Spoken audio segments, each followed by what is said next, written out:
প্রিয় দর্শক, এই মুহূর্তে থেকে উত্তপ্ত ভাঙড় বিধানসভা নাংলা গ্রাম। আরাবুল ইসলাম গ্রেপ্তার হওয়ার পরেই এবার ক্যানিং টুডে বিধায়ক শওকত মোল্লার দাদাগিরি। সেইখানকার স্থানীয় বাসীরা অভিযোগ করছে এবং যে জমি মালিক তিনি অভিযোগ করছে যে এই খেলার মাঠে বারণ করার সত্ত্বেও কিন্তু তৃণমূলের দলের নেতৃত্বরা তাঁরা জোর করে চমকে ধমকে সেই মাঠে খেলার প্রতিযোগিতার আয়োজন রেখেছেন।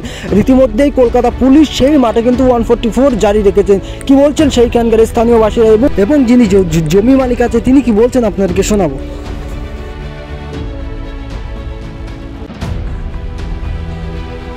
আজকে হাইকোর্ট থেকে আইনজীবীরা আজকে কাশীপুর থানা আপনার এলাকার থানাতে আসলো এবং আপনাকে নিয়ে বিষয়টা কি একটু বলবেন খুলে?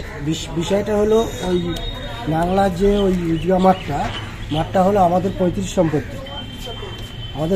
সম্পত্তি।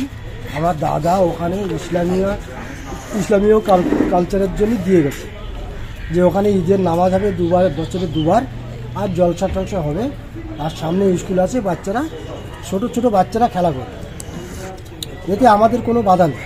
তা দেখছি প্যান্ডেল করা হয়েছে এবং তৃণমূলের ঝান্ডা ভরাডুবো, কি বলবেন বিষয়টা কি?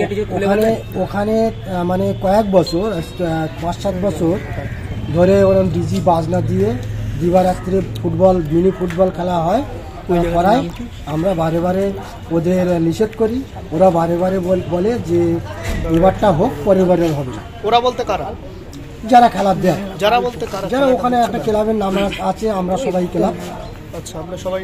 তারা কি মানে রাজনৈতিক ব্যানারে খেলা হচ্ছে না ক্লাবের পক্ষ থেকে? মানে ওর মধ্যে ওরা বলে তো আমরা রাজনীতির মধ্যে নেই, আবার দেখা যায় রাজনীতির মধ্যেও আসে।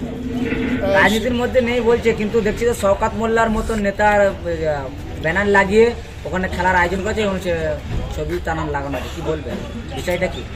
আমরা অতিথি হিসাবে ব্যানারে দেখছি শওকত মোল্লা